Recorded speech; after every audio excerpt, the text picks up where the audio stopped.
Well, if you're one of those people who still have a permaculture mound at the back of your garden, maybe you should watch this video, and if you want to know why, today the concept of the mound is completely outdated.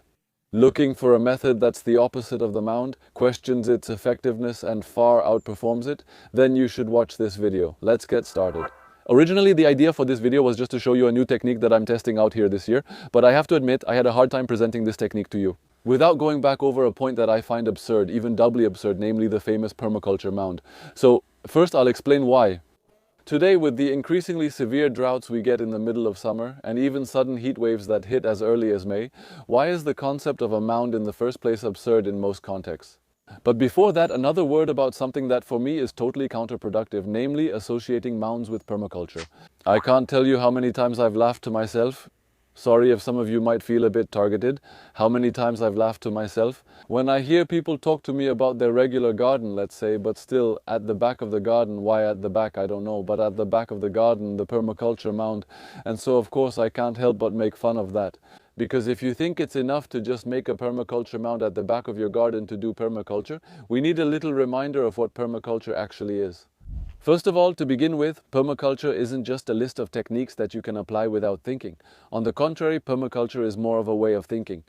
And to apply each technique you use in your garden, in your system, to really think about each technique, in line with an ethic whose goal is to make your system more efficient, more productive, and more respectful of its environment, whether that's the natural environment or the human environment. So, the idea of permaculture is to adapt each technique to its context with the goal of making it as efficient and productive as possible. So, in that sense, the mound isn't a permaculture technique, it's just a technique, and it's one that will have its own benefits, advantages, and disadvantages. And depending on your context, the technique will be suitable or not. So, if in your context it's interesting, practical and advantageous to make a mound or even to grow in a raised bed, well, if it's thought out that way, maybe you're doing permaculture. On the other hand, if you say you're doing permaculture just because you made a mound or a raised bed, well, that's not enough. It needs to be more thought out than that. Alright, that's it for this story about mounds and permaculture. If you want to go further in understanding the overall concept of permaculture, I'll direct you to a video I made about a permaculture course I gave a long time ago. Now we're going to develop this concept of mounds and see what the advantages and disadvantages are of making a mound, and with that we'll see if it's worth doing or not, so let's be fair about it. Let's start with the advantages. So making a mound can be beneficial if you have soil that's not very deep, if the bedrock isn't far below and you don't have much soil depth. By raising the soil to make a mound, you'll gain more soil volume, which will be beneficial for your plant's roots, giving them more soil to explore, so it can be interesting in that way. If you have heavy soil, too clayey or too silty, which will be hydromorphic and at certain times of the year will be too waterlogged, that's not good for the roots of vegetables in particular. Well, in that case, by raising a mound, you'll create an area of soil that won't be waterlogged. Another thing I often hear, but it's still pretty relative, is the idea of making a mound. It will have a part of the soil that's well exposed to the sun, so the soil warms up faster in the spring. Well, it's a pretty relative advantage, but why not? It's another point. That's for the mounds, especially the raised beds we build with boards or similar materials to create an elevated growing area. This will be very interesting for people with reduced mobility in wheelchairs, as we're making a growing area that's more accessible. So in this case, it can be interesting, but now let's look at the disadvantages, the main disadvantage. The first and biggest one is the physical aspect. The workload to bring up this soil, well, it takes a lot of energy to set it up. There's actually a principle in permaculture that says for something to be worthwhile, for a setup or a project to be interesting, the result has to be worthwhile, compared to the energy that was put in to make it happen. For example, something that requires a little energy for something that will have a big result, that's really interesting. But with a raised bed, it's a lot of energy for something that for me won't have much result in the end, so that's less interesting. So the first drawback is that it takes a lot of energy to set up, and the second big drawback for me is that it dries out very quickly. Already in the summer, when it's dry, the soil dries out pretty quickly, but the whole area of soil that's even more raised above the normal ground level, well, that dries out even faster. So, if we have an advantage in fertility the first year, it's because the soil has been turned over, the bacterial activity is at its peak, so it's very fertile. By the second year, things settle and bacterial activity decreases. Even in the first summer, rapid soil drying reduces bacterial activity. It's not zero, but it's a bit weaker than if we were on a flat bed at ground level. Well, and on top of that, growing on a mound with sloped sides, It's quite complicated for soil work, it's quite complicated for sowing, it's quite complicated for watering. The water runs off pretty quickly to the bottom, and then the water that runs off will cause a bit of erosion. It carries away some organic matter and anything that could be fertilizing for the soil below, so it's not ideal. And then for market gardeners who want to work on a large area and use a bit of mechanization like a tiller or something, on a mound it's pretty tough. And even for me, who uses a broad fork to aerate my soil every year, well, using a broad fork on a mound, it's not necessarily easy. So it's complicated to set up, it's complicated to work with, and on top of that it dries out very, very quickly. So the situations where it's actually useful to make mounds are pretty limited, and especially since all these drawbacks we just talked about, we can get rid of them. As soon as you start growing on flat garden beds at ground level, like it's commonly done in market gardening, well, as you probably understood, I'm not really a fan of mound gardening. So now I'm going to show you another technique which, mind you, is just as demanding and physical to set up, but its effect and efficiency are much more interesting. It seems to me that for now I call this technique the Anti-Mound. So the name is not final at all, but the idea behind this name is mainly to put this technique opposite the mound technique, because it's really very similar to the mound technique but mirrored. And instead of making a mound above the ground, well, it's a hollow below ground level. So many of you have already suggested other names. For those who have already seen the first publications about the technique, the trench technique, or why not call it a swale, that's also very good. Some have suggested Zai, since these are techniques that were developed in the Sahel to really farm in very arid areas. So the Zai, these are much smaller holes, about 15 to 20 cm deep, 30 cm in diameter, in which they grow millet. So it can be interesting in arid land. Here, the idea is really to do as you would with a mound, but instead of building it above ground, you actually dig down.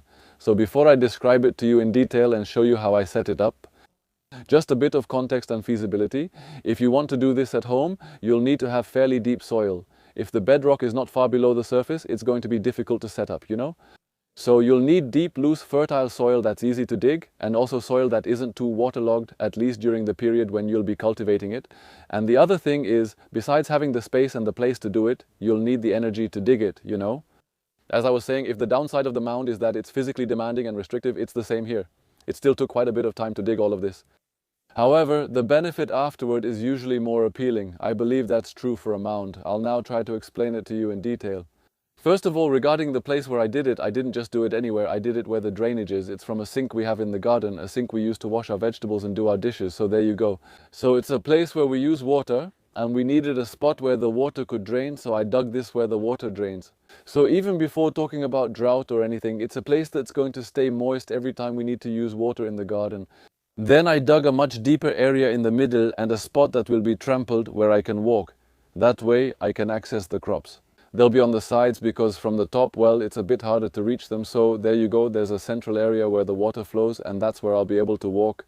And then, once it was dug out, especially the edges, I added a lot of compost, organic matter, dead leaves and straw, so the area will stay moist and on top of that, fertile.